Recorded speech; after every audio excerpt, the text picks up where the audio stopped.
As we said all along, what the United Arab Emirates were offering was not in the best interest of Canada and would have cost thousands of Canadian jobs. The Honourable Member. Mr. Speaker, the fact is that the government can say whatever it wants. This is going to cost a lot of money because the mission was supposed to end in 2011, but now we've got 3 extra years. So we're going to be there till 2014. Does this mean that the 300 million, 3 times it is going to cost hundreds of billions of dollars more? Or hundreds of millions, rather? Does the minister not realize that his ego and his fight with the Minister of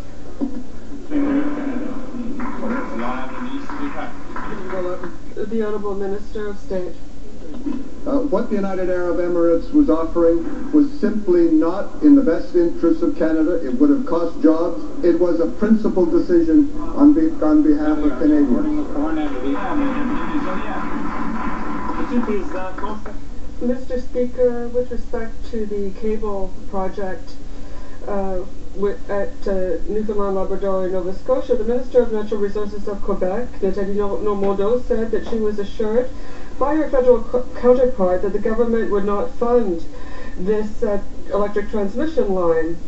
With the responses provided by the minister, does this mean that they're going back on their word? The Honourable Parliamentary Secretary. Mr. Speaker, we know very well that our department has a program to help in this file. The Department of Natural Resources saw no problem in assisting this project. The Honourable Member. Mr. Speaker, hiding behind PVP Canada and its pseudo-autonomy is a case of bad faith. The government appoints the administrators, the government provides financing, and the federal government sets the mandate. Can the government confirm that it will not fund, directly or indirectly, this cable project, which would be unfair competition for Hydro-Quebec, which never got one red cent for building its facilities? The Honourable Honourable Government House Leader. Well, there is an agreement with Newfoundland, Labrador, and Nova Scotia, and this is not a. This is an independent, arm's length company. Now, Quebec will get its share. We have many programs within our infrastructure program, and if Quebec wants something, well, we're open to that. The Honourable Member. Mr. Speaker, the federal government has spent more than $66 billion for fossil energies and $6 billion for nuclear energy. But Quebec had to go it alone. We developed our energy system without federal help.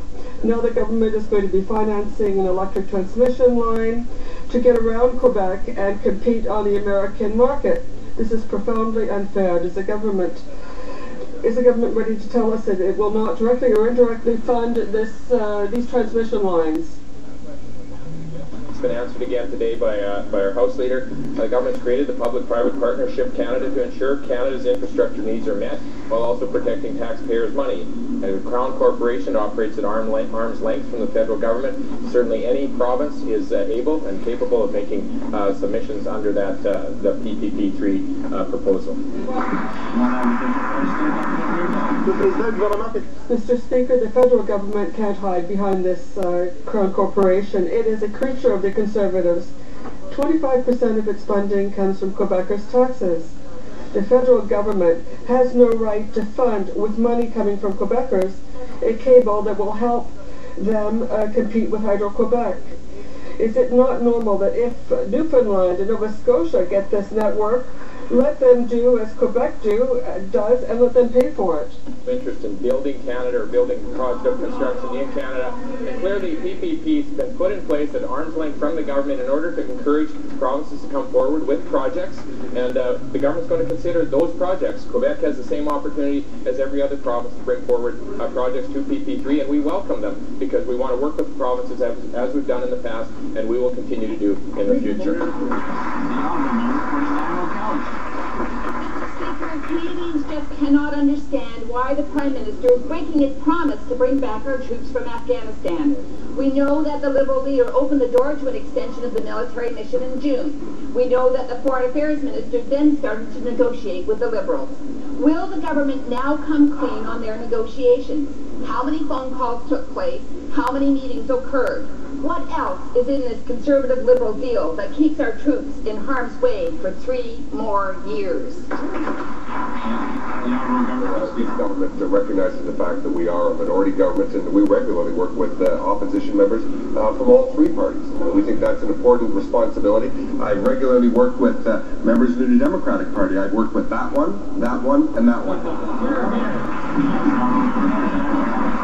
Well, Mr. Speaker, as the Prime Minister sits down in Lisbon to get his marching orders from NATO, Canadians have come to realize that they cannot trust the Prime Minister. The Prime Minister promised time and time again that our troops would be back in 2011. Right. They've broken that promise. They made a deal with the Liberals to keep our troops in this war zone for 3 more dangerous years. And we can't even trust that. They've extended it twice already. After all their broken promises, how can they expect Canadians to believe them this time?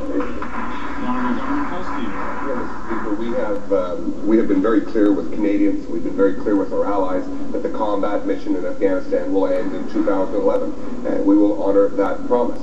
But what we do want to do is to transition out of that combat mission and continue to provide aid and focus on development in Afghanistan. And as the Prime Minister said, a non-combat training role will ensure the progress made by Canadian forces today survives.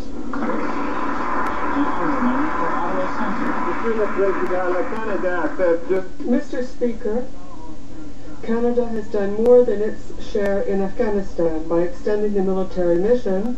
Without a vote in Parliament, the government has gone too far. Canada is going to have more soldiers in Afghanistan than 35 other countries: Norway, Sweden, Belgium, Denmark, Finland, Hungary, the Netherlands, New Zealand, Portugal, and I could go on. Why do the Conservatives always want to do more for a war that's going nowhere? Mr. Speaker, Canada is committed to helping the Afghan people build a country that is more secure, stable, and self-sufficient, and is no longer a haven for terrorists. As we have said, the combat mission will end in 2011. The facts indicate the Afghan security forces need more training. We don't want to risk the gains for which Canadian soldiers have fought so bravely and sacrificed. The honourable member for Mississauga Streetsville. Mr. Speaker, yesterday government officials explained that the Industry Minister's G8 slush fund was created to provide gifts to the voters in his riding who were, and I quote, inconvenienced by the summit. The minister, of course, used his slush fund to build public bathrooms, miniature lighthouses, sidewalks to nowhere, gazebos in towns up to hundreds of kilometers away from the inconvenience of the summit.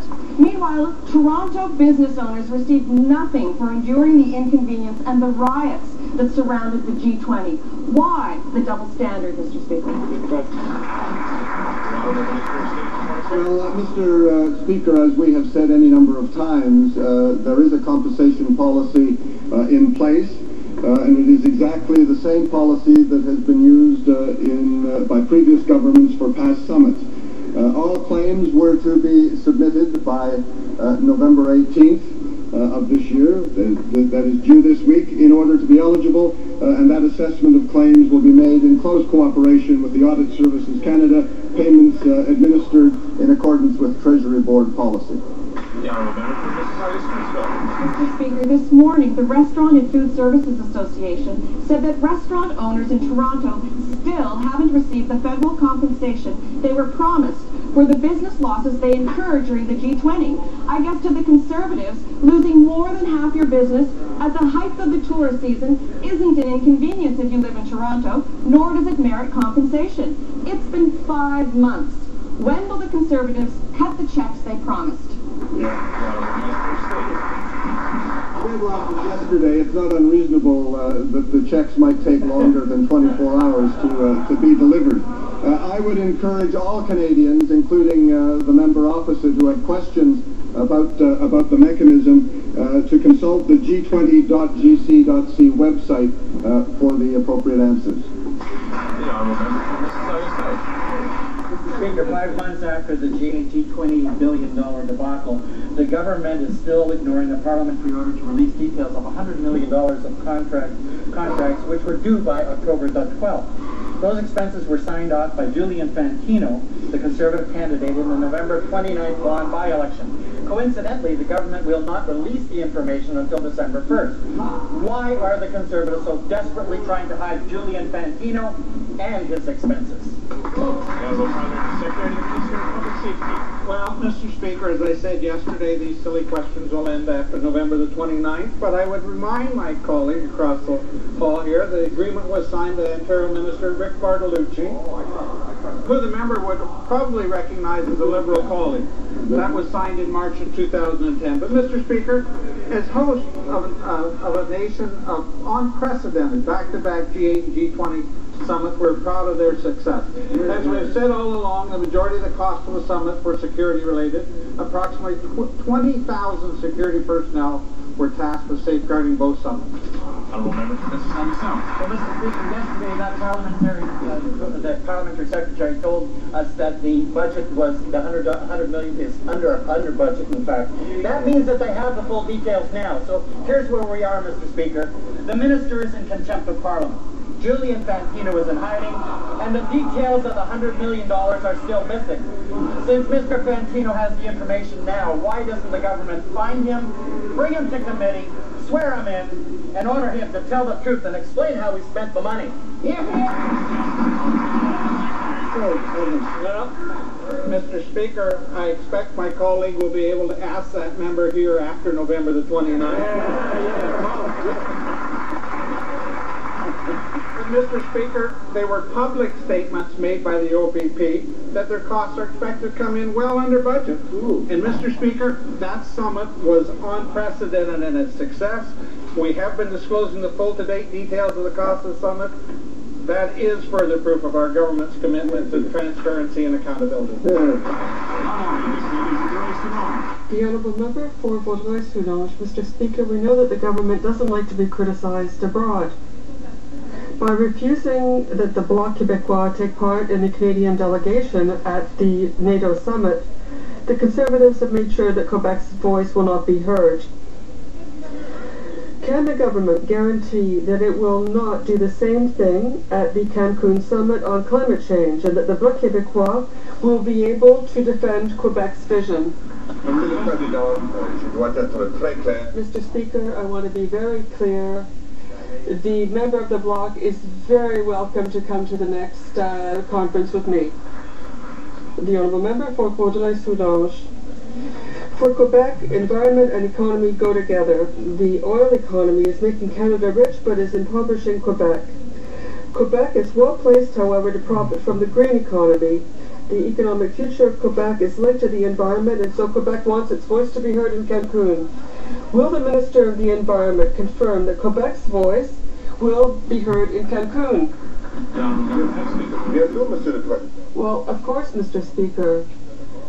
The critic of the Bloc and any other member who wants is welcome to accompany me and to be part of Canada's delegation.